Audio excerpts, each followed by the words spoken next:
जय हिंद साथियों, मैं प्रिंस स्वागत करता हूं आपका आपकी एक केमिस्ट्री की नई क्लास में। दोस्तों, केमिस्ट्री में आज हम लोग बहुत ही इम्पोर्टेंट टॉपिक पढ़ने वाले हैं, उर्वरक, जिसको हम फर्टिलाइजर कहते हैं। और इसी के साथ हम खाद भी पढ़ेंगे, जो उर्वरक का ही एक रूप है, जिसको मैन्योर कहते हैं। तो आज दोस्तों हम जानेंगे इस टॉपिक के बारे में महत्वपूर्ण बातें और देखेंगे कि परीक्षाओं में जो है इस टॉपिक से किस तरह प्रश्न पूछे जाते हैं और क्या रिलेवेंस है जीएस में इस टॉपिक का। तो दोस्तों चलते हैं हम बोर्ड पर और शुरू करते हैं अपना वो टॉपिक जिसका नाम है उर्वरक। ठीक है, आइए शुरू करते हैं अपना टॉपिक उर्वरक, जिसको हम क्या कहते हैं, फर्टिलाइजर्स। क्या कहते हैं दोस्तों, फर्टिलाइजर्स। चलिए, उर्वरक है क्या? अगर हम डिफिनीशन की बात करें, दोस्तों, तो उर्वरक कहते किसे हैं, सबसे पहले हम जानेंगे। तो दोस्तों उर्वरक क्या है? एक साधन है। ठीक है, उर्वरक क्या है? एक मीन्स है। इसका प्रयोग किसमें किया जाता है? मिट्टी में किया जाता है, पौधों को उनकी जरूरतों को पूरा करने के लिए। जैसे आप बेसिक जरूरतें उनकी जल है, वायु है, प्रकाश है, तो ये सारी तो पूरी हो जाती हैं प्रकृति से। लेकिन बहुत सारे पोषक तत्वों की और अन्य आवश्यकताओं की पूर्ति ऐसी होती है जिनके लिए उनको अलग से कुछ जो है देना पड़ता है। तो मिट्टी में देने वाले ऐसे साधन, ठीक है, कहा जा सकता है कि उर्वरक वे साधन हैं जिनका प्रयोग पौधों की आवश्यकताओं के उद्देश्य से, पौधों की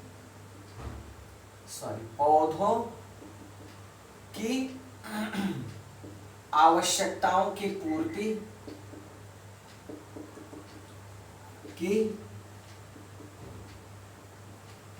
के उद्देश्य से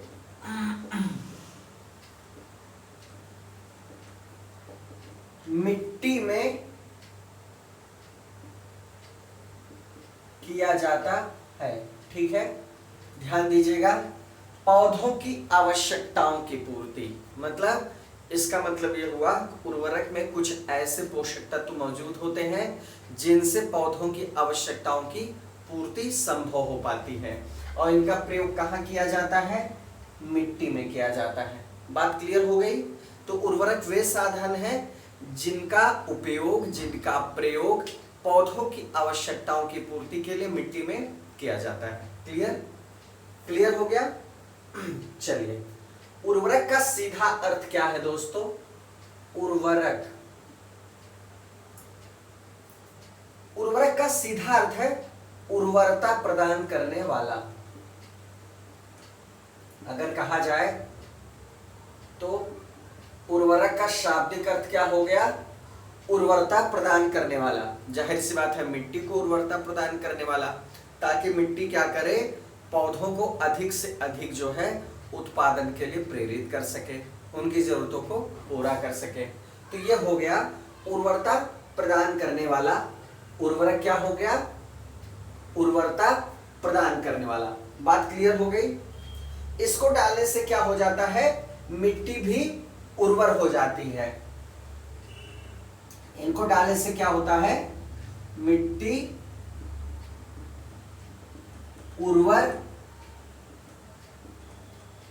क्या होती है? उर्वर हो जाती है। और दूसरा काम तो होता ही है, पौधों की आवश्यकताओं की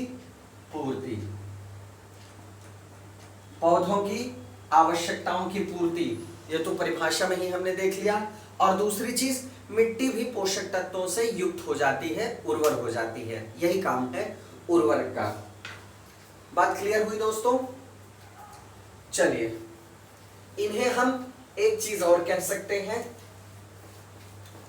उर्वरक को हम क्या कह सकते हैं? अकार्बनिक खाद। हम इन्हें क्या कह सकते हैं दोस्तों?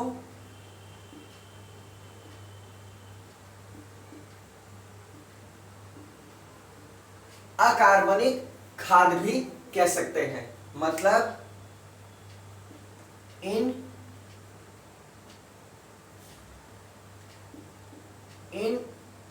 इनऑर्गेनिक मैन्योर, इनऑर्गेनिक मैन्योर इन्हें कहा जा सकता है। ठीक है, क्लियर। चलिए दोस्तों, अब आगे बढ़ा जाए, इसके आगे बढ़ा जाए, उर्वरक के आगे बढ़ते हैं और देखते हैं कि खाद किसे कहते हैं। अभी हमने देखा कि उर्वरक अकार्बनिक खाद है, तो खाद शब्द आया, मैन्योर शब्द आया, तो मैन्योर क्या है दोस्तों, या खाद क्या है, आइए देखते हैं। खाद या मैन्योर, ये क्या है, उर्वरक शब्द का ही पर्याय है। ठीक है, खाद क्या है दोस्तों, खाद और उर्वरक में बेसिकली जो है बहुत अंतर नहीं होता, उनके कंपोजिशन का अंतर होता है, वो हम देखेंगे आगे चल के। तो एक तरह से उर्वरक का ही एक पर्याय है खाद। दोनों जो है भूमि को उर्वर बनाते हैं, दोनों ही पौधों की आवश्यकताओं की पूर्ति करते हैं। ठीक है, तो अंतर क्या है वो समझेंगे हम आगे चल के। तो खाद, ठीक है, ये क्या है, पारंपरिक रूप से क्या होता है, पारंपरिक रूप से दोस्तों क्या होता है, इसका प्रयोग पारंपरिक रूप से इसका प्रयोग गोबर या खरपतवार, ठीक है, गोबर हो गया या खरपतवार जैसे काले कलूटे पदार्थ के लिए होता आया है। काले कलूटे मतलब कि आपने खाद देखा होगा, सड़ के बनती है, गोबर आपने डाल दिया, उसमें खरपतवार कूड़ा कचरा सब डाल दिया, काला कलूटा, मतलब देखने में भी आपको जो है क्या होगा, इरिटेशन होगा, तो इसलिए काले कलूटे की बात है। ठीक है, जैसे काले कलूटे पदार्थ के लिए होता आया है। ठीक है, होता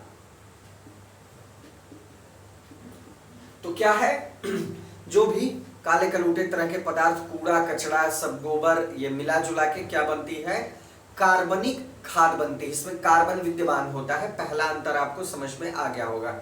उर्वरक अकार्बनिक होता है जिसमें कार्बन नहीं होता, और खाद या मैन्योर क्या होता है जिसमें कार्बन होता है। बात समझ में आई? ठीक है, ये क्या है,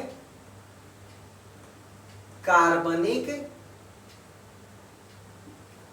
पदार्थ। ठीक है, कार्बनिक पदार्थ या कंपोस्ट कहलाता है। गांव में इसका बहुत प्रयोग होता है। एक गड्ढा बना देते हैं, उसमें सारा कूड़ा कचरा लेके डाल देते हैं, राख है, घर के जो है अवशिष्ट पदार्थ है, सब्जी है, सारी चीजें, सारे वेस्टेज जो होते हैं उसमें डंप करते रहते हैं, गोबर भी डंप करते रहते हैं, वो कंपोस्ट खाद बन जाता है। फिर अगर आप ग्रामीण पृष्ठभूमि से बिलोंग करते हैं तो आपने देखा होगा कि कुछ समय बाद जब वो सड़ जाता है, ठीक है, तो उसको जो है निकाल के खेत में डालते हैं, ब्लैक एकदम ब्लैक होता है, काला कलूटा तरह का, वो सड़ कैसा बनता है, उसमें बहुत अधिक मात्रा में कार्बन पाया जाता है, तो ये कार्बनिक खाद होती है। ठीक है, इसको हम, ये कार्बनिक पदार्थ होती है या कंपोस्ट होती है। ठीक है, क्लियर, ये क्या है, कार्बनिक खादें, कार्बनिक खादें मतलब कह सकते हैं ऑर्गेनिक मैन्योर, ऑर्गेनिक मैन्योर कहते हैं इसे। ठीक है, क्लियर हुआ? चलिए, खादों में क्या होता है दोस्तों, जो पोषक तत्व होते हैं NPK, ठीक है, नाइट्रोजन, पोटेशियम, कैल्शियम, ठीक है, की मात्रा खादों में कम और उर्वरकों में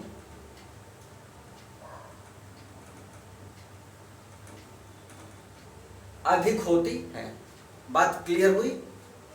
एनपीके की जो मात्रा होती है कार्बनिक खादों में कम होती है और जो उर्वरक जिसको हमने पहले देखा उसमें इसकी मात्रा अधिक होती है। ठीक है, बात समझ में आई? चलिए खाद को अच्छे से देख लीजिए, इसके बाद हम दोनों में अंतर को भी देखेंगे।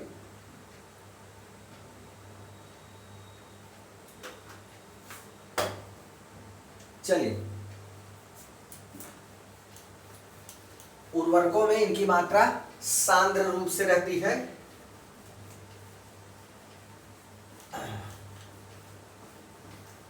उर्वरकों में इनकी मात्रा सांद्र रूप से रहती है और खाद में इनकी मात्रा कम रहती है। ठीक है, खाद में इनकी मात्रा कम रहती है।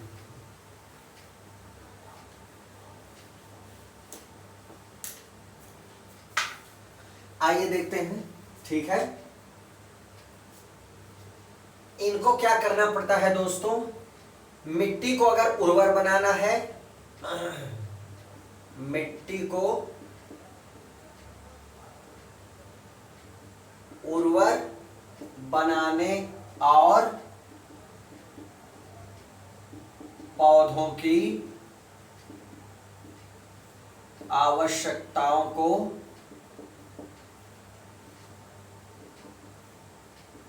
पूरा करने के लिए मिट्टी को उर्वर बनाने के लिए और पौधों की आवश्यकताओं को पूरा करने के लिए इन खादों की प्रचुर मात्रा मिट्टी में डालनी पड़ती है। बहुत खास बात है कि इनकी क्वांटिटी काफी ज्यादा यूज होती है। अगर मिट्टी को फर्टिलाइज बनाना है और पौधों की जरूरतों को पूरा करना है तो इन्हें जरूरत मतलब काफी अधिक जो है इस्तेमाल करना पड़ेगा। उर्वरकों की जो क्वांटिटी है वो इनकी तुलना में कम होती है। ठीक है, मतलब कम क्वांटिटी डालने पे भी बेटर रिजल्ट मिल सकता है। क्लियर हुआ? चलिए, अब ये बनती कैसे है? गोबर निर्माण, अगर निर्माण की बात करें तो गोबर और वानस्पतिक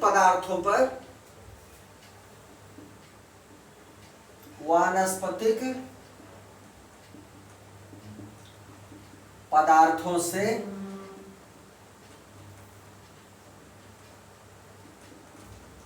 निर्मित होती है। गोबर और वानस्पतिक पदार्थों से इनका निर्माण होता है। यहीं उर्वरक की बात करें अगर उर्वरक की बात करें तो इनको कृत्रिम रूप से क्या किया जा सकता है? कारखाने में तैयार किया जा सकता है। कृत्रिम रूप से कारखानों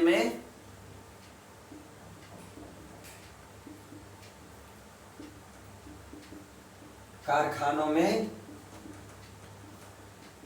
तैयार किया जाता है। कृत्रिम रूप से कारखानों में तैयार किया जाता है। क्लियर हुआ? चलिए, उर्वरक क्या होते हैं? इन्हें कृत्रिम रूप से फैक्ट्रीज में जो है प्रिपेयर किया जाता है और इनके साथ ये चीज है कि विभिन्न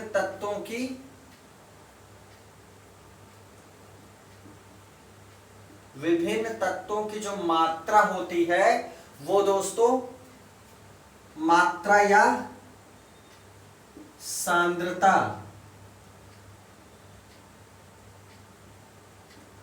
इच्छानुसार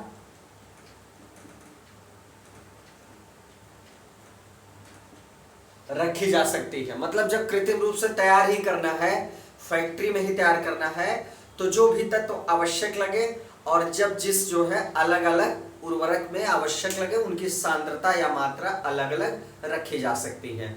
हो सकता है किसी उर्वरक में जो है एनपीके में से एन की मात्रा ज्यादा हो, किसी में पी की मात्रा ज्यादा हो, किसी में के की मात्रा ज्यादा हो। इस तरह जो है नाइट्रोजन, पोटाश, ठीक है, नाइट्रोजन की मात्रा ज्यादा हो, पोटाश की मात्रा ज्यादा हो, कैल्शियम की मात्रा अलग हो, इस तरह जो है उनका अलग अलग सांद्रण किया जा सकता है। ठीक है, क्लियर। अब देखिए दोस्तों, इनके इस्तेमाल की बात करें तो अगर हम इनके, ये तो हो गया इनके निर्माण की बात, ठीक है, खाद के भी निर्माण की बात और उर्वरकों के भी निर्माण की बात। खाद के भी निर्माण की बात हो गई और उर्वरकों के निर्माण की बात हो गई। अगर हम ये कहें कि प्रयोग करने से क्या इनके फायदा और नुकसान होगा, तो क्या होगा दोस्तों, क्या होगा, उर्वरकों के लगातार प्रयोग से क्या होता है, उर्वरकों के लगातार प्रयोग से मिट्टी की जो भौतिक दशा है वो खराब हो जाती है। मिट्टी की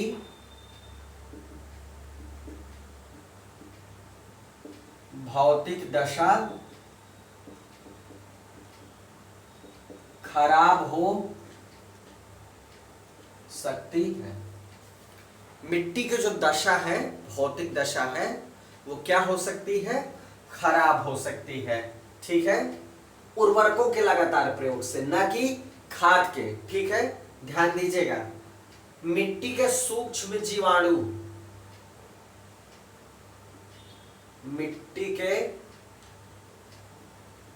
मिट्टी में जो बैक्टीरिया होते हैं दोस्तों, छोटे छोटे सूक्ष्म बैक्टीरिया होते हैं जो मिट्टी के स्वास्थ्य के लिए आवश्यक होते हैं। मतलब सारे बैक्टीरिया नहीं ऐसे हैं जो नुकसानदायक हैं। हमने बैक्टीरिया के बारे में जीव विज्ञान में पढ़ा है कि बहुत सारे बैक्टीरिया ऐसे होते हैं जो ह्यूमन के लिए भी फायदेमंद होते हैं, मिट्टी और फसलों के लिए भी फायदेमंद होते हैं। तो मिट्टी में जो सूक्ष्म जीवाणु हैं ये क्या हो सकते हैं, घट सकते हैं।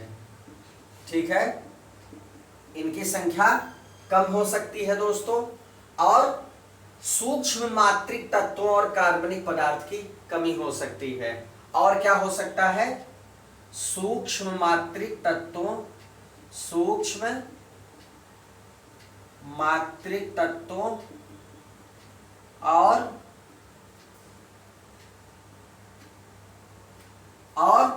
कार्बनिक पदार्थ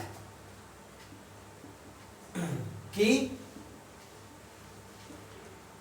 कमी हो सकती है उर्वरकों के लगातार प्रयोग से। अब ध्यान दीजिएगा, पहला नुकसान क्या होगा, मिट्टी का जो कंपोजिशन है वो खराब हो जाएगा। भौतिक दशा, मिट्टी का जो कंपोजिशन है वो खराब हो जाएगा। दूसरी बात क्या हो सकती है, मिट्टी के जो सूक्ष्म जीवाणु हैं, जो माइक्रो ऑर्गेनिज्म बैक्टीरिया हैं, वो क्या होंगे, नष्ट हो जाएंगे, जो लाभदायक जीवाणु हैं। दूसरी बात क्या होगी, जो तत्व सूक्ष्म मात्रिक होते हैं, बहुत सूक्ष्म मात्रा में मिट्टी में पाए जाते हैं लेकिन इसेंशियल होते हैं, मतलब लाभदायक होते हैं, उनकी मात्रा भी कम हो जाएगी। उस पर उर्वरक जो है थोड़ा सा डिफेक्ट डालता है, मतलब वो नुकसान करता है उसके लिए। और कार्बनिक पदार्थ की भी कमी हो सकती है अगर उर्वरक ज्यादा इस्तेमाल। देखिए, उर्वरक केमिकल से बनता है दोस्तों, फैक्ट्री में बनता है, कृत्रिम रूप से बनता है, तो ये प्राकृतिक पदार्थ का विकल्प कभी नहीं हो सकता। इससे जो है, जो प्राकृतिक पदार्थ है, जैसे कार्बनिक तत्व हैं या सूक्ष्म मात्रिक तत्व हैं या फिर बैक्टीरिया, जो मतलब लाभदायक बैक्टीरिया है, सूक्ष्म जीव हैं, मिट्टी के अंदर उपस्थित हैं, वो क्या होते हैं, नष्ट हो सकते हैं, उनकी मात्रा में कमी हो सकती है। ये ड्रॉबैक है उर्वरक का। किसका ड्रॉबैक है दोस्तों? उर्वरक का। ठीक है, इसलिए आजकल क्या होता है, आपने देखा होगा कि उर्वरकों के साथ साथ कार्बनिक खाद को इस्तेमाल करने की बात होती है, इसके इस्तेमाल को प्रोत्साहन दिया जाता है। ठीक है, कि उर्वरक का इस्तेमाल आप जरूर करिए, लेकिन इसके साथ साथ कार्बनिक खादों का भी इस्तेमाल करिए। इसलिए आजकल क्या किया जाता है, आजकल उर्वरकों के साथ साथ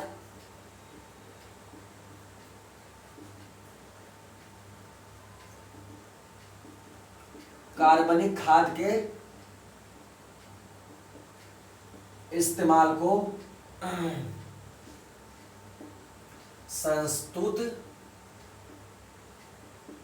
किया जाता है, मतलब प्रमोट किया जाता है। ठीक है, ये प्रमोट किया जाता है कि आप ऑर्गेनिक जो है, ऑर्गेनिक कह सकते हैं, ऑर्गेनिक खाद का इस्तेमाल करिए, या आप मैन्योर कह सकते हैं, इनका इस्तेमाल साथ साथ करिए ताकि मिट्टी का कंपोजिशन बना रहे और जो सूक्ष्म मात्रिक जीव हैं, तत्व हैं, सूक्ष्म मात्रिक तत्व हैं या सूक्ष्म जीव हैं, या फिर जो है कार्बनिक तत्व जो मिट्टी में पाए जाते हैं, उनकी मात्रा पे कोई असर न पड़े या कम से कम असर पड़े, ये विशेष बात है। ठीक है, अब देखिए, अब नई टेक्नोलॉजी में दोस्तों क्या हो रहा है, उर्वरकों के स्थान पर जैव उर्वरक तैयार किए जा रहे हैं। ठीक है, कौन से उर्वरक तैयार किए जा रहे हैं? जैव उर्वरक तैयार किए जा रहे हैं। ठीक है, बायो फर्टिलाइजर भी तैयार किए जा रहे हैं ताकि मिट्टी को कम से कम नुकसान पहुंचे, मिट्टी के कंपोजिशन को कम से कम नुकसान पहुंचे और मिट्टी के सूक्ष्म जीव या सूक्ष्म मात्रिक पदार्थों को कम से कम नुकसान पहुंचे। ठीक है, बात क्लियर हुई? चलिए, अब देखिए दोस्तों, हम खाद की बात कह रहे थे, मैन्योर या खाद की बात कर रहे थे, तो खाद के स्थान पर क्या होता है दोस्तों, जो खाद बनती है गोबर से और वनस्पतियों से और कूड़े कचरे से, उसके स्थान पर एक और खाद का प्रयोग किया होता है या किया जा सकता है, वो होता है वर्मी कंपोस्ट का। इसके लिए बाकायदा दोस्तों वर्मी कल्चर ही है। ठीक है, वर्मी कल्चर मतलब होता है केचुओं का उत्पादन। वर्मी कल्चर, वर्मी कल्चर मतलब क्या होता है, केचुओं का उत्पादन। ठीक है, केचुओं का उत्पादन। तो वर्मी कंपोस्ट क्या हो जाएगी, केचुओं से निर्मित खाद, केचुओं से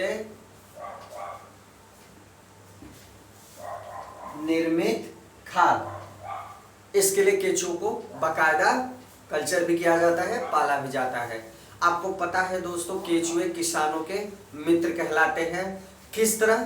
केचुए दोस्तों क्या करते हैं, मिट्टी को खाते हैं, मिट्टी को पोपला कर देते हैं, जिससे क्या होता है, भूमि में, मिट्टी में वायु का आवागमन सरलता से होता है। ठीक है, वायु सरलता से मिट्टी में अंदर जा सकती है, उसका आवागमन सरलता से होता है।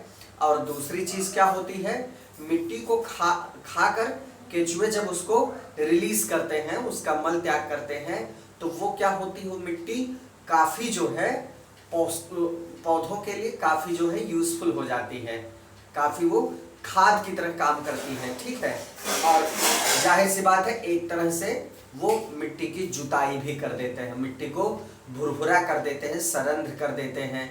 तो हवा और पानी दोनों का आवागमन मिट्टी में अंदर तक अच्छे से हो जाता है। इस तरह केचुए क्या करते हैं, किसानों के पारंपरिक मित्र कहे जाते हैं हमेशा से। ठीक है, तो इसीलिए वर्मी कंपोस्ट क्या होती है, जो केचुए से निर्मित खाद होती है, इसका भी खाद की तरह प्रयोग किया जाता है। ठीक है, चलिए, और तरीका क्या है, अब मान लीजिए नाइट्रोजन की कमी मिट्टी में पूरी करनी है, तो यूरिया या फिर जो है उर्वरकों के अलावा और प्राकृतिक विकल्प क्या है, तो वो दोस्तों होता है फसलों का सही चुनाव। जैसे मान लीजिए नाइट्रोजन की बात कर रहे हैं हम, नाइट्रोजन की बात कर रहे हैं। जो दलहनी फसल होती है, दलहनी फसल, ठीक है, जिसको लेग्यूमिनेसी कुल कहते हैं। लेग्यूमिनेसी कुल हमने बॉटनी में पढ़ा है।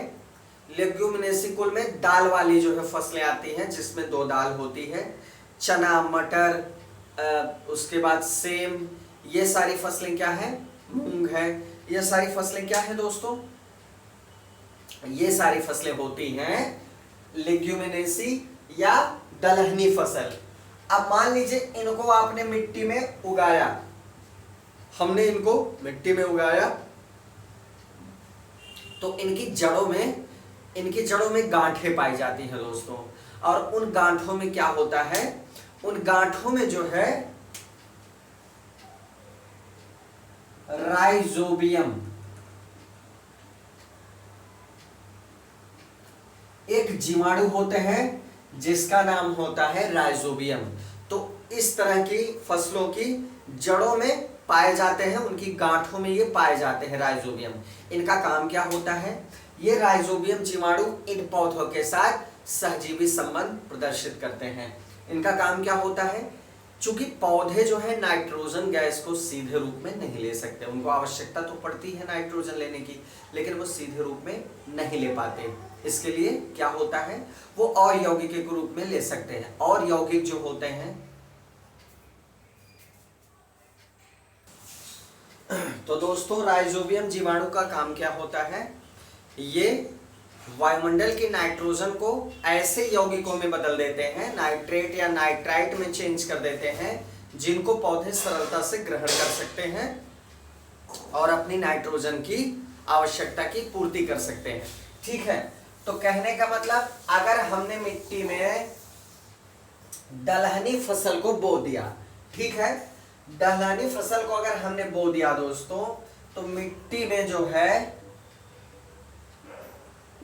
मिट्टी में नाइट्रोजन की कमी पूरी हो गई, नाइट्रोजन की कमी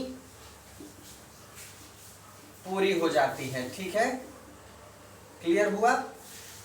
इन फसलों को बोने के बाद क्या होता है, ऐसे जीवाणु मिट्टी में बहुत सारी मात्रा में नाइट्रोजन की यौगिकों का क्या करते हैं, भंडारण कर देते हैं, जिससे जो है पौधे इनको ग्रहण करते हैं, उनकी आवश्यकताओं की पूर्ति हो जाती है। तो इस तरह भी पूर्ति की जा सकती है, बनिस्बत इसके कि आप जो है उर्वरक का प्रयोग करें। मतलब उर्वरक को प्रयोग करने की बजाय इस तरीके से भी मिट्टी में नाइट्रोजन की पूर्ति की जा सकती है, ये करने का मतलब हुआ। ठीक है, तो ये भूमि उर्वरता के संरक्षण का प्राकृतिक उपाय है। मतलब उर्वरकों के प्रयोग करने से जो ड्रॉबैक होता है, नुकसान होता है, उससे भी बचा गया, और दूसरी चीज नाइट्रोजन की आपूर्ति भी संभव हो गई। ठीक है, चलिए दोस्तों बात समझ में आई। अब हम संक्षेप में दोस्तों क्या करेंगे, संक्षेप में खाद और उर्वरक के बीच अंतर देख लेंगे, ताकि चीजें एकदम स्पष्ट हो जाए और आपके दिमाग में उसकी एक सीन जो है बढ़िया से बन जाए। तो उर्वरक और खाद में अंतर, उर्वरक और खाद में अंतर, यहां हम उर्वरक लिख रहे हैं और यहां लिख रहे हैं खाद। ठीक है, चलिए देखते हैं पहला अंतर क्या है। उर्वरक एक अकार्बनिक लवण है, उर्वरक एक अकार्बनिक लवण है। ठीक है, ध्यान दीजिएगा, मैंने पहले ही आपको बताया है इनऑर्गेनिक है, ये इनऑर्गेनिक साल्ट है ये। दूसरी चीज, खाद क्या है, खाद एक प्राकृतिक पदार्थ है, खाद एक प्राकृतिक पदार्थ है। ठीक है, खाद क्या है, खाद एक प्राकृतिक पदार्थ है। जो गोबर मानव अपशिष्ट, जो गोबर मानव अपशिष्ट, ठीक है, वनस्पतियों के विघटन से, वनस्पतियों के अवशेषों के विघटन से, वनस्पतियों के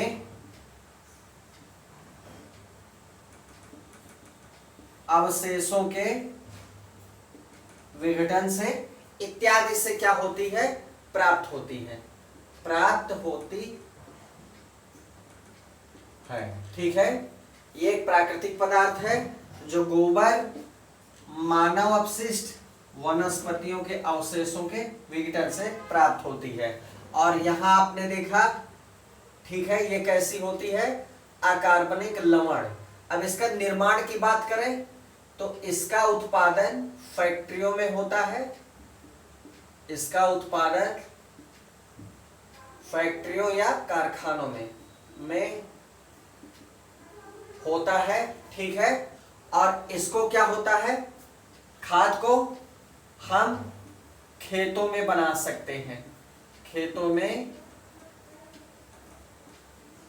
बना सकते हैं, ठीक है, हम खेतों में बना सकते हैं। इसके उपयोग से, उर्वरक के उपयोग से मिट्टी को ह्यूमस प्राप्त नहीं होती, मिट्टी को ह्यूमस प्राप्त नहीं होती, ठीक है। जबकि खाद में प्रचुर मात्रा में ह्यूमस होता है, खाद में प्रचुर मात्रा में ह्यूमस होती है, ठीक है, ह्यूमस प्रचुर मात्रा में प्राप्त होती है, ठीक है। अब यहां पर एक चीज है, उर्वरक प्लस है कि इसमें जो है नाइट्रोजन, फास्फोरस और पोटेशियम, नाइट्रोजन, फास्फोरस और पोटेशियम, जिसको हम शॉर्ट में क्या कहते हैं, एनपीके, ये क्या होते हैं, प्रचुर मात्रा में होते हैं। जबकि खाद में भी होते हैं, लेकिन खाद में तुलनात्मक रूप से, मतलब इसकी तुलना में, खाद में तुलनात्मक रूप से एनपीके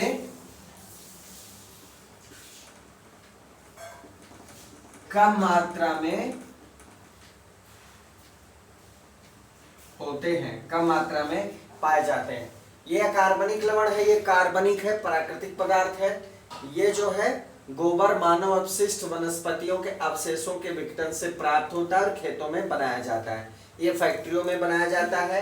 उर्वरक में ह्यूमस नहीं होता, ठीक है, इसमें ह्यूमस प्रचुर मात्रा में होता है और इसमें एनपीके ज्यादा पाया जाता है उर्वरक में, और इसमें एनपीके कम पाया जाता है। मतलब इसमें खाद में एनपीके कम पाया जाता है लेकिन ह्यूमस ज्यादा पाया जाता है, और उर्वरक में क्या होता है, एनपीके अधिक मात्रा में पाया जाता है और ह्यूमस कम मात्रा में।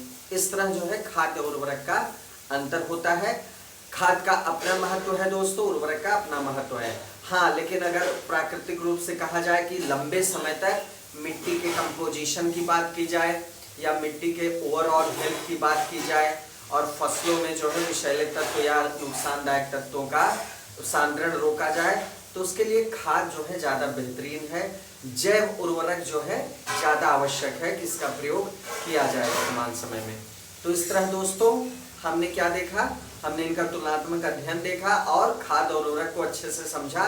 इस टॉपिक में दोस्तों और भी बहुत सारी चीज़ें हैं, इसको हम जो है अलग आगे अगले वीडियो में कवर करेंगे। उर्वरकों के प्रकार हैं, कितने प्रकार के उर्वरक पाए जाते हैं, ये चीज़ें हम अगले टॉपिक में कवर करेंगे। तो आज के लिए दोस्तों इतना ही, मिलते हैं नेक्स्ट वीडियो में इसकी बाकी चीज़ों को कंप्लीट करने के लिए। तब तक के लिए दोस्तों जय हिंद, जय भारत।